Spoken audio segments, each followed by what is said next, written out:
welcome to the Inscapes. We are very glad that you're all here with us today to share our love for poetry. Now, before we begin, I think we should discuss the name of tonight's event, Inscapes. What does it even mean? According to the Oxford Dictionary, an inscape is the unique inner nature of a person or object as shown in a work of art, especially a poem. I think that Inscapes pretty much summarizes why we have poetry, which is a question frequently asked. Poems let us feel and understand certain things in far more depth and detail.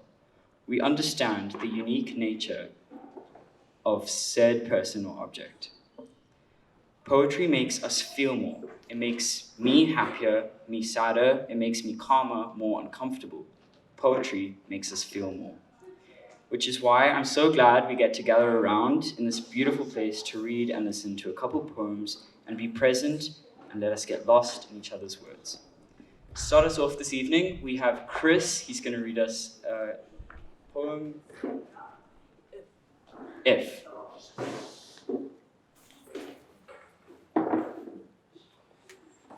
If by Rudyard Kipling. If you can keep your head when all about you are losing theirs and blaming it on you. If you can trust yourself when all men doubt you, but make allowance for their doubting too.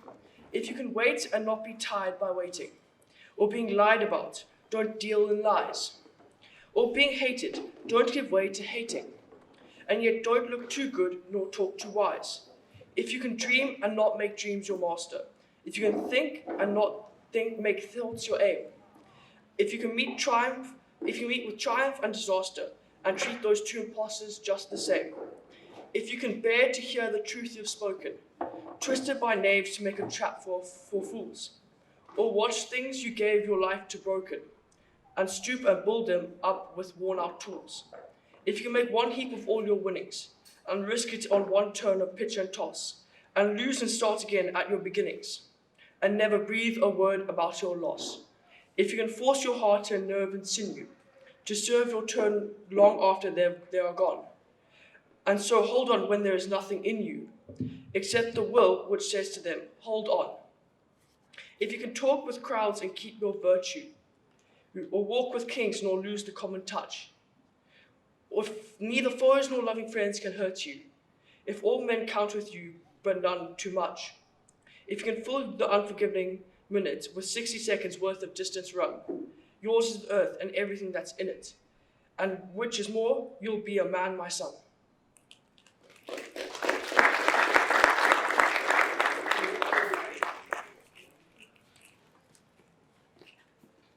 Well done, Chris. That was really powerful.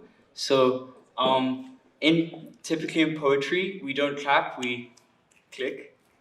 So, yeah, give it up for Chris. Perfect. Next, we have Inga.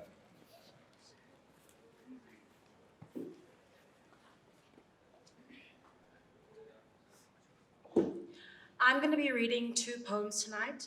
The first one is called The 4th of July. The poet is unnamed, and my second poem is my own. 4th of July.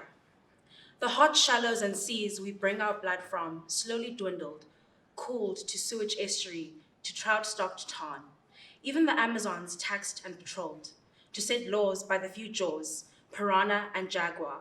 Columbus' huckstering breath blew inland through North America, killing the last of the mammoths. The right maps have no monsters. Now the mind's wandering elementals ousted from their traveler told. Unapproachable islands from their heavens and their burning underworld wait dully at the traffic crossing or lean over headlines, taking nothing in. That's the end of the first one.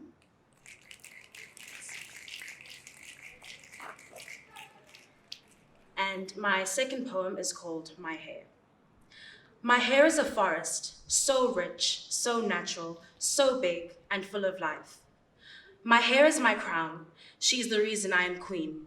She has a good posture. She's mysterious. She is soft, and she's the strongest woman I know. She carries herself with elegance, grace, and grit. My hair is my identity. My identity is fearfully and wonderfully made. It is different, it is unique, but it does not define who I am inside. My hair has her cycle. Her moods just swing and swing.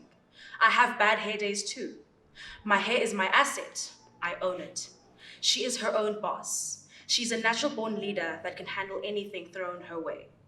I am proud of my hair, for she is my history. Powerful, strong, rich. Is my afro too big? Am I blocking your view? Am I a threat to you? Does my relaxer make you think I want to be a white woman? You tell me all these things about my hair. Believe me, they do affect me. But I still love my hair at the end of the day. I am unapologetic about what is mine, my crown. My hair is simply mine because it's my hair.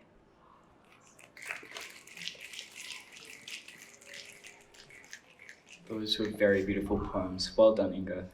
All right, next we have CJ.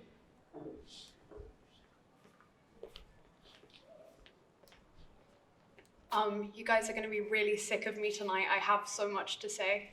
This accent gets boring after a while, so. The first I have is a poem of my own from the depths of my archives. What I mean when I say your youth wasn't yours. Your lips fed pools of blood down your throat in hopes your love wouldn't always be so thick like summer air.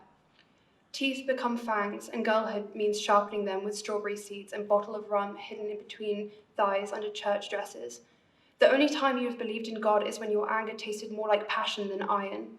You're sitting pretty in a boy's car and tell yourself you'd die for religion every day if it looked like him. Broken bones are named after his favorite words, and now every time you look over your shoulder, it is what it rests on your skin. You could crawl on the floor and beg to be seen, but they only ever look at you when you tilt your chin and press their thumbs to your lips. Bite me becomes the only words your mouth is familiar with, and you wish you could say, love me, instead.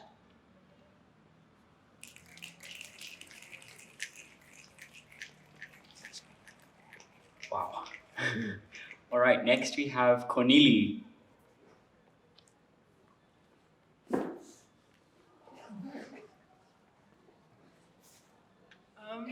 Vanaand sal ek 'n Afrikaanse gedig lees.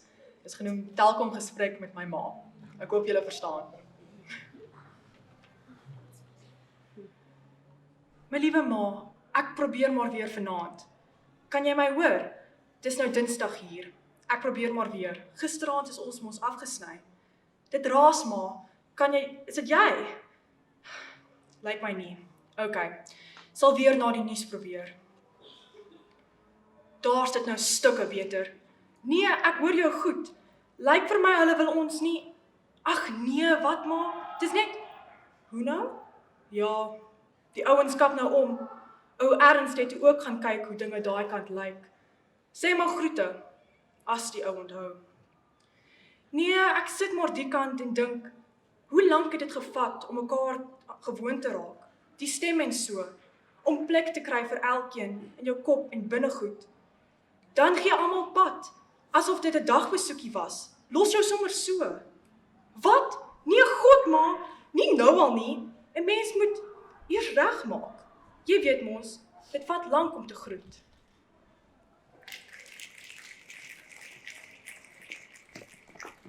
I wish I was good enough at Afrikaans to be able to say something and compliment that poem in Afrikaans, but that was really beautiful. All right, and next we have CJ again, and trust me, we're not going to get bored of you. Good luck, CJ.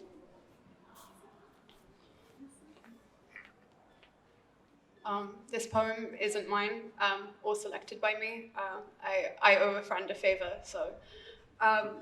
This poem is selected by an article by an unknown poet. At solemn music, blessed pair of sirens, pledges of heaven's joy, sphere-born harmonious sisters, voice and verse, wedge your divine sounds and mixed power employ, dead things with inbreathed sense able to pierce, and to our high-raised fantasy present that undisturbed song of pure consent, I sung before that sapphire-coloured throne, to him that sits thereon, with saintly shout and solemn jubilee, where the bright seraphim and burning brow, their loud uplifted angel trumpets blow, and the cherubic host in thousands choirs touch their immortal harps of golden wires, with those just spirits that wear victorious palms, hymns devout and holy psalms, singing everlastingly, that we on earth with undiscording voice may rightly answer with melodious noise, as once we did, still disproportioned sin, jarred against nature's chime and with harsh din, broke the fair music that all creatures made, to their great Lord, whose love their motion swayed, in perfect diapason, while they stood, in first obedience, and their taste of good. O may we soon again renew that song, and keep in tune with heaven till God ere long, to his celestial consort, us unite, to live with him and sing in endless morn of light.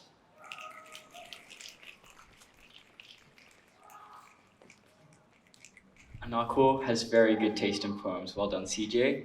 Now we have Fifi.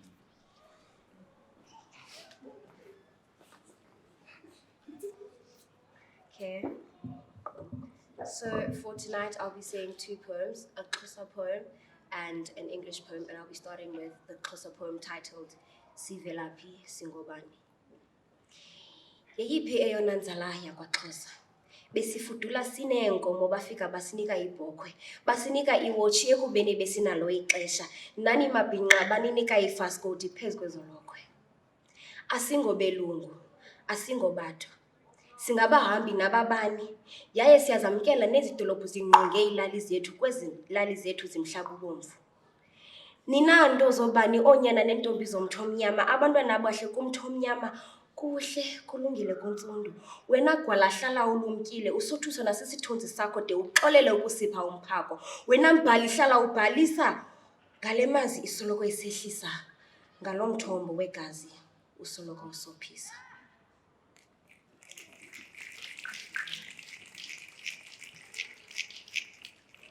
Then the second poem is for my daughter. And later when she asks, I'll say, some parts of it were beautiful. How in their brightness and sudden opening in the faces of their neighbors began to look like flowers. I tell her we looked back at the photos of our young selves, when our arms were around a stranger or leaning on the shoulders of a friend, and so the touch had always been a kind of holiness, a type of worship we were promised. I tell her that in some days, our days shrunk to nothing, being both as long as a year and as quick as the turning of a page. I tell her she learned to crawl in those days, in those times we could not leave, when bodies were carried from homes and were not counted. That she began to say her first word while death awaited in the streets.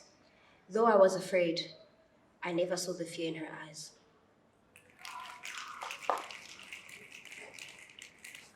Again, I'm only good at English, so, but like just by your delivery and how you carried your words, I could tell that whatever you were saying was said with so much passion. Well done. That was very beautiful.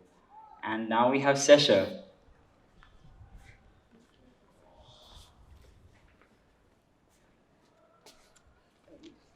Mwen freneve à la créole, pas anonyme. Créole, à la belle langue, c'est créole. C'est moun qui jen bonjol qui parle créole. Créole, c'est pas tout moun qui parle créole. C'est moun qui passe en pile misère. Nan men blan an ba esclavage qui parle créole. Créole, c'est une histoire. Yon passé, yon ti classe, nan tchak. Yon mélange, yon bouillé.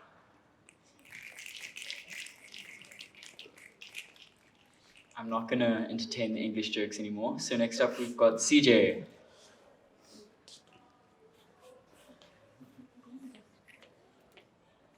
This is kind of embarrassing at this point. I'm doing a poem that's not mine, just to keep it interesting. I'm sure you guys are tired of my inner monologues now. This is a poem written by Ishtayak Shukri on the aftermath of 9/11 and the effects that it had on the community of Arab men. It's called When Cities Crack. When cities crack, do stories too, their scaffolding collapsing. Then I trawl the fragments, lying disarranged, searching this side and that, emerge, ashen, fragments limply dangling from upturned palms. When cities crack, do memories too, like china heirlooms smashing. Then I crawl into the folds of memory, lifting, calling, tapping, searching for missing but never finding, brushing carefully, dusting only ever finding skeletons of silence, cobwebs of sound. When cities crack, do people too, their lives disintegrating. Then they seep slowly through the cracks, drip, drip, only brittle vessels remaining. Then I come with upturned palms of stained, scraps and chips of glass, bits and collage pieces, mosaic pictures hobbled together from fragments. Here, I say, I've salvaged what I could. Your stories, and then capsize ashen palms into cracked vessels, everything together lumping. I'm sorry it's so disarranged, like ravaged cities cracking.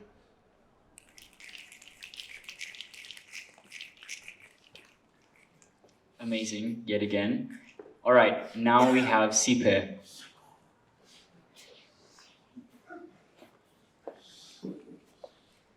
Hi, I'm going to be doing 2 poems.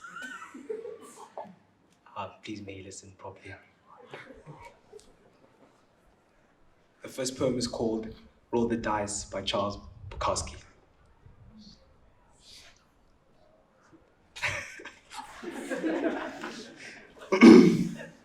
If you're going to try, go all the way. Otherwise, don't even start. If you're going to try, go all the way. This could mean losing girlfriends, wives, relatives, jobs, and maybe your mind. Go all the way. It could mean not eating for 3 or 4 days. It could mean freezing on a park bench. It could mean jail. It could mean derision, mockery, isolation. Isolation is the gift. All the others are a test of your endurance, of how much you really want to do it. And you'll do it, despite rejection and the worst odds, and it'll be better than anything else you can imagine. If you're going to try, go all the way. There is no other feeling like it. You'll be alone with the gods, and the nights will flame with fire. Do it, do it, do it, do it. All the way, all the way. You'll ride life straight to perfect laughter. It's the only good fight there is.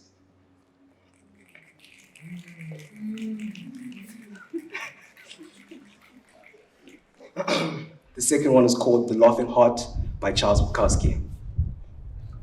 Your life is your life. Don't let it be clubbed into dank submission beyond the watch. There are ways out. There is light somewhere. It may not be much light, but it beats the darkness. Beyond the watch, the gods will offer you chances. Know them, take them. You can't beat death, but you can beat death in life sometimes. And the more often you learn to do it, the more life there will be. Your life is your life. Know it while you have it. You're marvelous. The gods wait to delight in you. Thank you.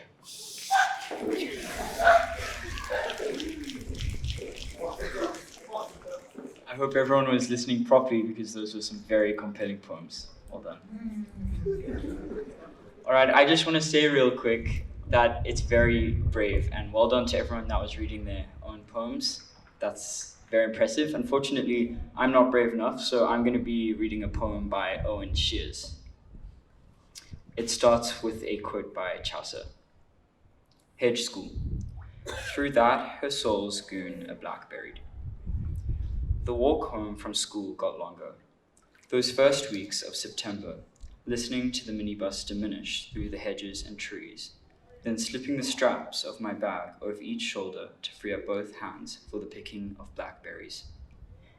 Another lesson perhaps, this choice of how to take them, one by one, tracing their variety on my tongue, from the bitterness of an unripe red, tightly packed as a nervous heart, to the rain-bloated looseness of those older, cobwebbed and dusty as a claret, laid down for years in the cellar, or to hold them, piling in the palm, until I cupped a coiled black pearl necklace, a hedge crow caviar, the bubbles of just poured wine stilled in my fingers, which I take together, each an eye of one great berry, a sudden symphony.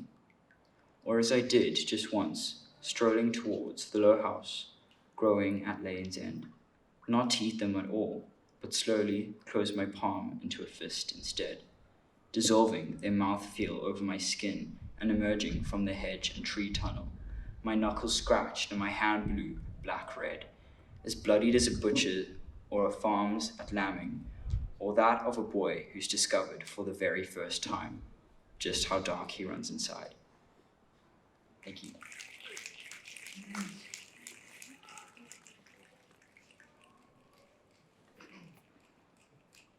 Sorry, now we have CJ again.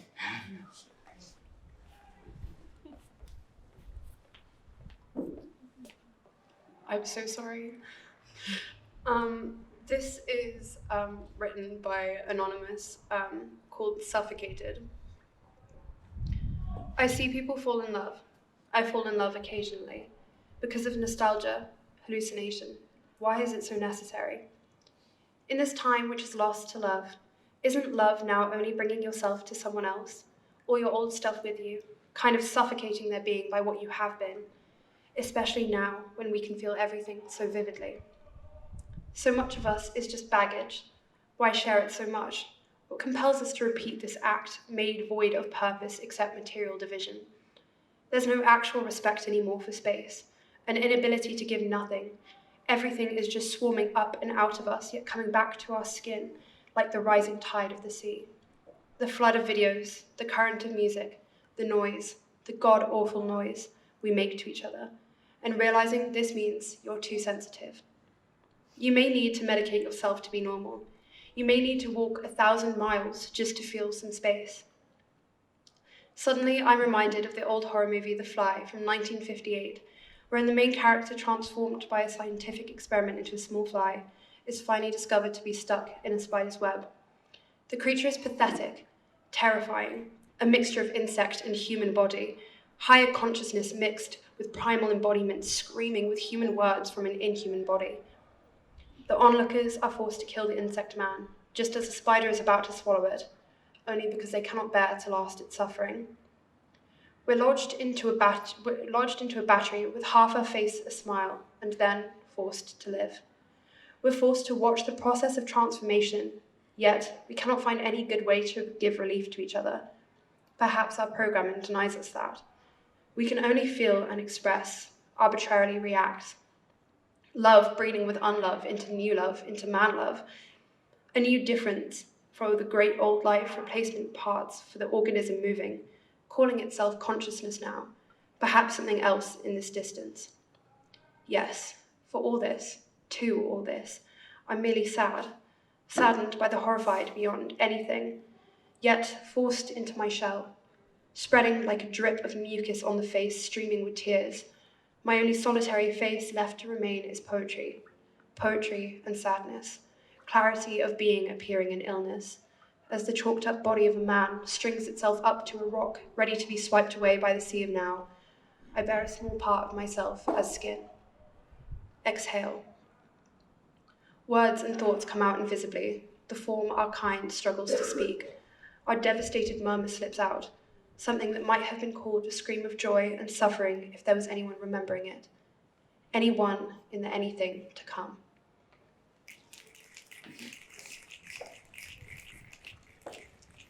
CJ, please don't apologize for coming up. That was amazing, and all your poems are very, very, very good. All right, thank you to everyone in the Corner Society. You guys are all amazing. Now we have a sort of open mic. If anyone wants to come up and read their own poem, feel free. Can we click her on?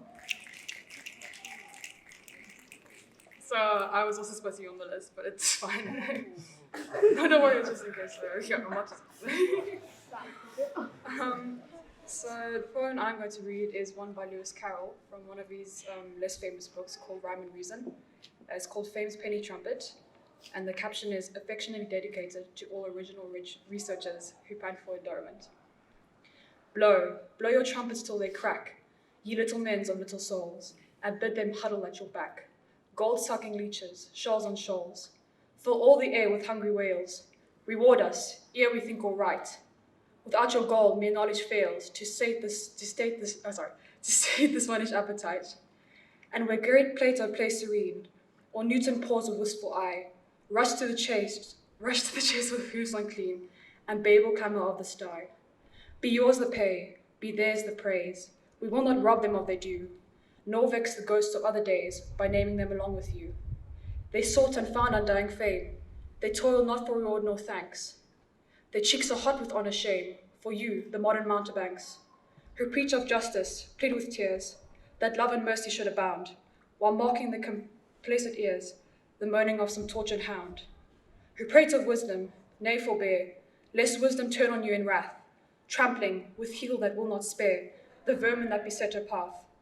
Go, throng each other's drawing rooms, ye idols of petty clique, strut your brief hour in borrowed plumes, and make your penny trumpet squeak. Deck your dull talk with pilfered shreds of learning from a nobler time, and oil each other's little heads with mutual flattery's golden slime.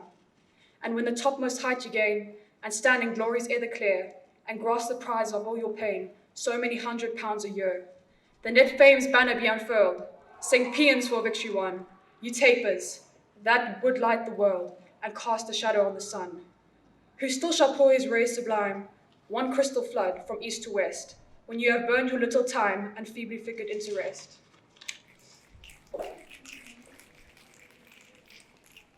So sorry for excluding you from the list, but I'm really glad that you got to say that poem. It was very beautiful, and I love Lewis Carroll. Anyway, is there any more volunteers? I know that Lati's dying to share her poem. So.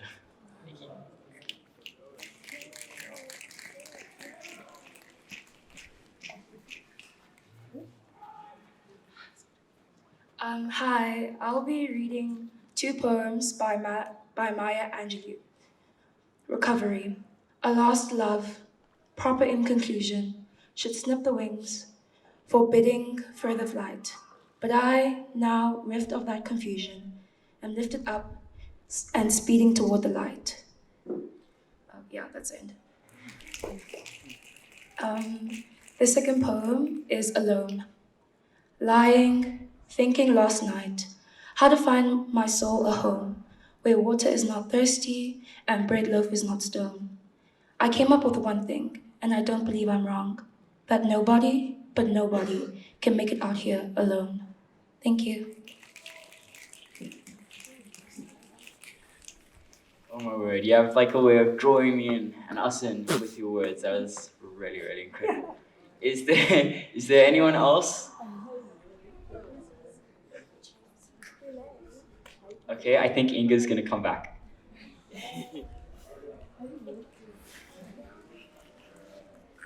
So, my next poem is actually my favorite one. It's quite a powerful poem for women. It's by Rupi Kaur, and it's called The Apology Poem. I want to apologize to all the women I have called pretty before I called them intelligent or brave. I am sorry I made it sound as though something as simple as what you're born with is the most you have to be proud of when your spirit has crushed mountains. From now on, I will say things like, you are resilient, or you are extraordinary. Not because I don't think you're pretty, but because you are so much more than that.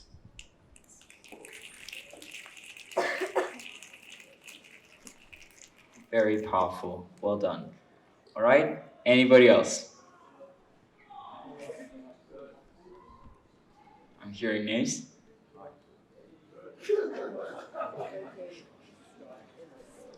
All right, if there's nobody else, then I would just... Okay, we've got someone. Good evening, everyone. My name is Talented France, and last year when I was in grade 9, I wrote a poem called Confidence. So just a bit of context of the poem and why I wrote it. I wrote it because my English teacher made us do these terrible things like unprepared speeches. Like, I hate those. Like, I dread those because sometimes when you get up on that stage, you start stuttering. So, and you know what you're gonna say, but you can't get it out because, you know, confidence just left you behind. So I wrote a poem about her, you know. What's that thing called? Like when you refer to something as an object? Transferred. Apostrophe. Yeah, something like that. But anyways, here it is. No. Sorry. Confidence. She comes and she goes. She comes when there's familiar faces and leaves when I step on my toes. I love her. She makes me seem bold. tall and beautiful in front of the whole world. But deep inside, I am all alone.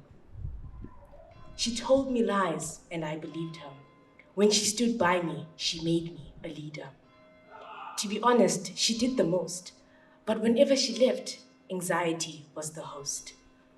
Why do you do this to me? Am I not enough to satisfy your needs? When I slip up, you left me to be eaten by the vultures, screaming in pain and dying from hunger. You know what? I'm going to make it without you. Because unlike you, I love doing what I do. It seems that you work from 9 to 5. After that, you just pack up your things, jump, and hide. But wait, you said that you'd always be mine.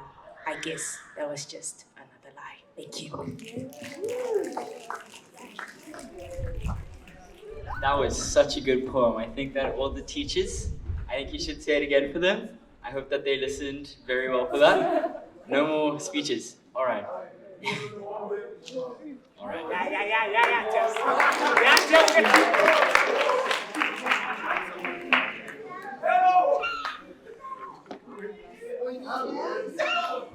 So I'm reading this poem for a friend. It's called The Way of the Warrior. The warrior knows all the ways of men and war, of what motivates mere mortals, and what drives those that want more. The warrior waits, poised for the perfect moment to strike. Sure and strong, he's always ready. He keeps his victory in sight. The warrior leads, only those ready to follow. He brings heart to every move, though only fighting battles worthy, 'cause he has nothing left to prove. But the warrior never forgets any battle won or lost. For when he lays his sword down, he's still a man who knows that everything comes at a cost.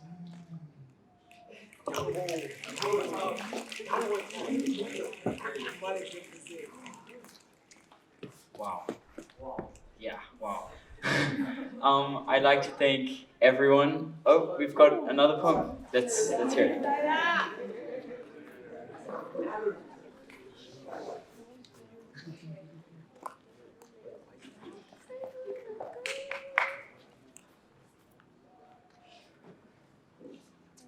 This song is actually for someone sitting somewhere.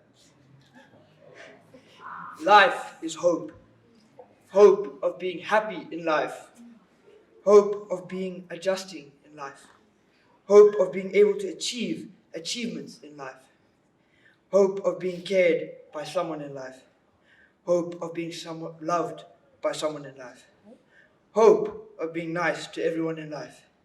Hope of being responsible to love one in life.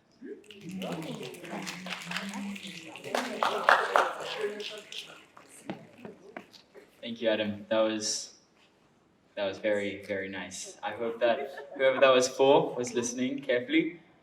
All right, if there's anybody else. Boucher.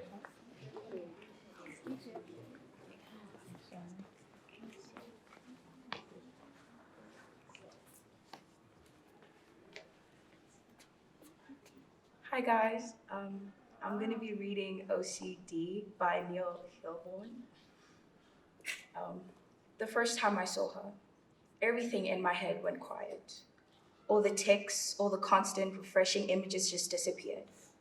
When you have obsessive compulsive disorder, you don't really get quiet moments. Even in bed, I'm thinking, did I lock the door? Yes. Did I wash my hands? Yes. Did I lock the door? Yes. Did I wash my hands? Yes. But when I saw her, the only thing I could think about was the hairpin curve of her lips, or the eyelash on her cheek, the eyelash on her cheek, the eyelash on her cheek. Thank you.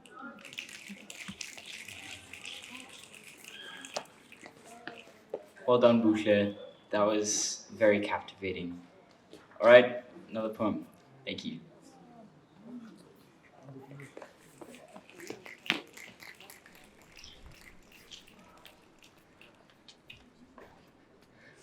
This poem is done by an anonymous writer. In all the times we have fought through the darkest nights, Your love has been a shining light that has kept us on the right path. Thank you, Queen.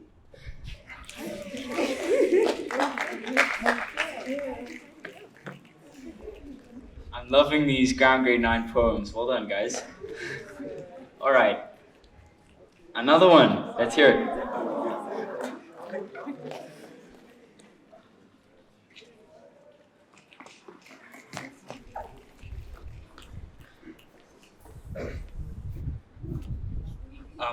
This is My Special Gemma by Daniel Lawrence.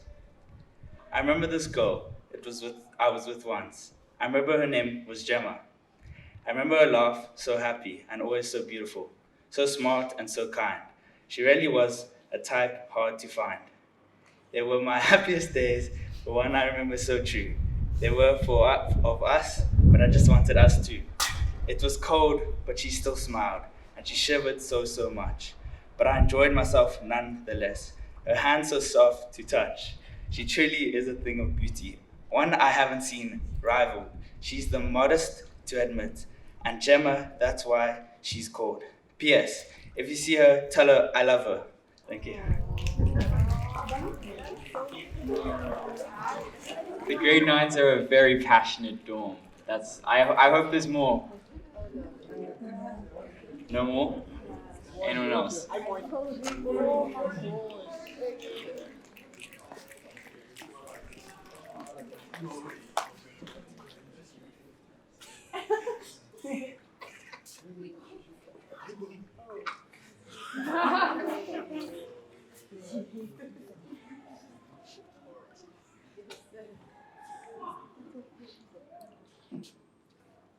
Another poem from the Owen Shoe's Scared Hill collection. The steel works, except it doesn't anymore. A deserted mothership becalmed on the valley's floor. Sheep passing through the car park, padlocks rusting on the gates, and birds nesting in the breathless vents. The work happens elsewhere now, sometimes all day.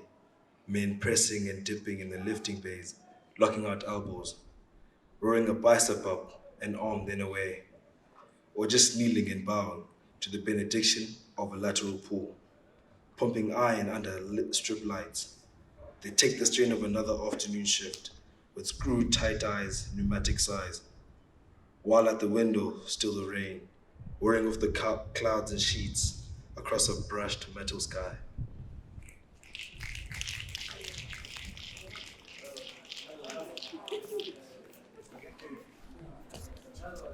Truly amazing. Was that the last one? One more?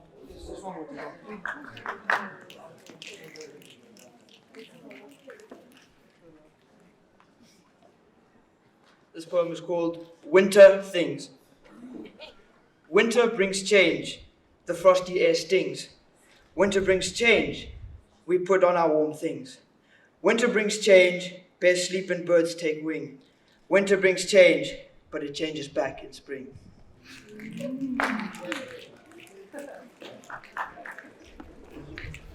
Thank you so much, everyone. Thank you to all our aspiring poets. And yeah, thank you for everyone. Oh, is there one more poem? All right, this will be the last one. Thank you.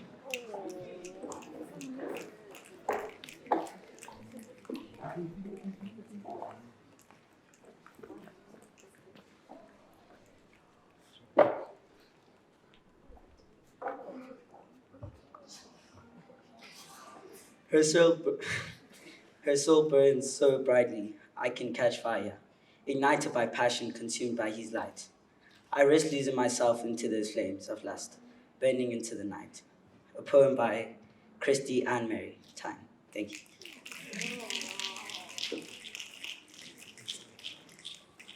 Thank you so much. Is there any more?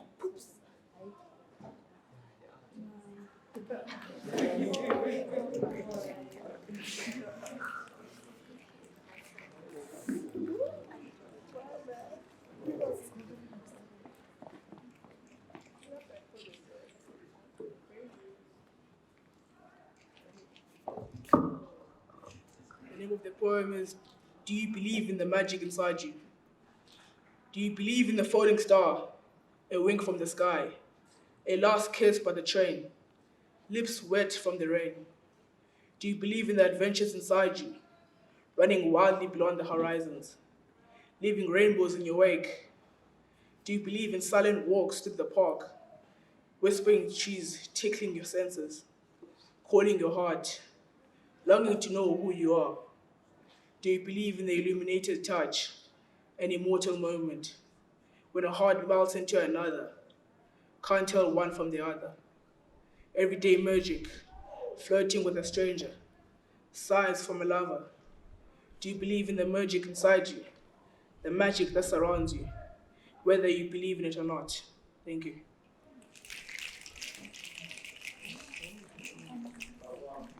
Last one.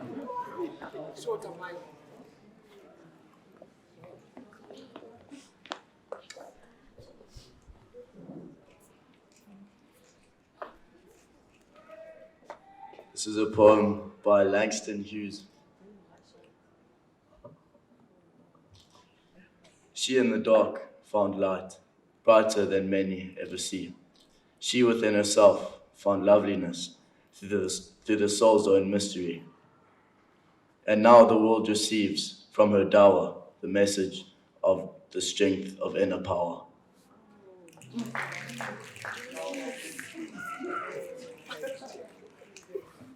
Thank you. That was amazing. And the last time. Thank you, everyone, so much. I'm glad that we got to share lots of emotions, lots of uncomfortable, happy, sad emotions. Yeah, and that's what poetry is about, sharing. So have a great evening, everyone, and enjoy your weekend.